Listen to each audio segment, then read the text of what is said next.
At the beginning of the movie, we are shown the surroundings inside a prison, where a police officer named Green is assigned the task of delivering money to a high-profile prisoner.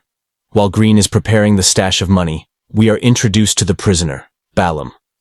He is a notorious drug lord, who carries out all of the illegal activities like drug trafficking, human organ smuggling, and weapons transport, despite being incarcerated inside prison. BuIIy actually stays in this prison because he believes it's the safest place where his enemies can't reach him and he can smoothly run all the illegal trades without being caught. BuIIy has access to 5-star level facilities inside the prison with his personal guards and assistants. In the next scene, new prisoners, including an ex-officer named Jack Stone, are brought in and are informed that they will be housed in the same building as BuIIy. While each of them is being inspected and sent to their respective cells, Officer Green stops Jack on the way and physically assaults him. He hits him with a baton on his stomach and also berates him for killing a fellow police officer.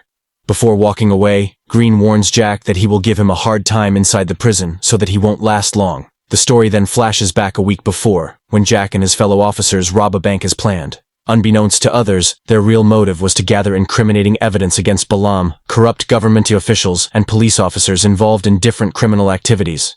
After successfully acquiring the evidence from the bank lockers, they attempt to flee the scene but are intercepted by other officers. In the ensuing confrontation, Jack's colleagues get shot and die on the spot. However, Jack somehow manages to flee and seeks refuge inside a building with some officers in pursuit. Later, as Jack attempts to escape the area, he is confronted by an officer who threatens to kill him. However, Jack surprises the officer by revealing his face and then jumping from the building, taking the officer with him. Here, it is revealed that the officer was responsible for Jack's wife's murder. Both of them lie flat on the floor, and the officer immediately passes away.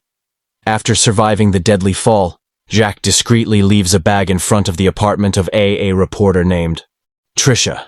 The bag contains all the evidence of corrupt government officials involving BuIIy.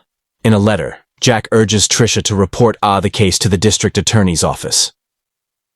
Fast forward to the present, Jack finds himself incarcerated alongside an inmate named Silva. Later during lunch, BuIIy's cousin, Semyon, approaches his table and confronts him, demanding security money. However, Jack refuses, and this results in a scuffle between the two parties. To everyone, TMI's surprise, easily takes down Semyon and his men. Following this, Jack is taken to a secret prison where he is contacted by BuIIy via security cameras. BuIIy warns Jack to stop meddling in his affairs, or else he will meet a fate like his deceased wife's. However, BuIIy's threats have no effect on Jack, as he listens to them unfazed.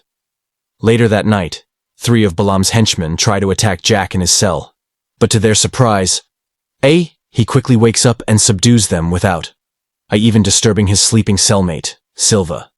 On the other hand, Trisha diligently investigates the evidence she received from Jack and Teresa, to gather more information about one solid personal lamento et terry. After putting in some effort, she also uncovers Jack Stone's real identity. With the next day, armed with sufficient proof, Trisha arrives at the attorney's office and talks to the receptionist to arrange a meeting in person with the district attorney. However, the receptionist informs her that he is busy and she cannot meet him. As an alternative, she suggests Trisha hand over the evidence to the attorney, Tam's assistant, Mark. However, Trisha does not trust him with the evidence, so she walks out of the office.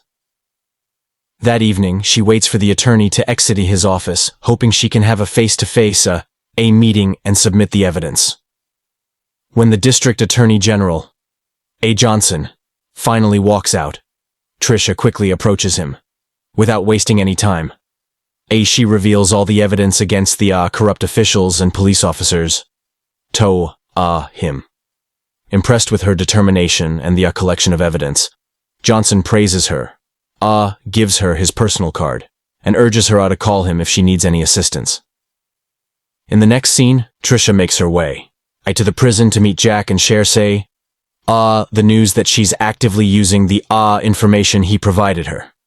In response, Jack tells her that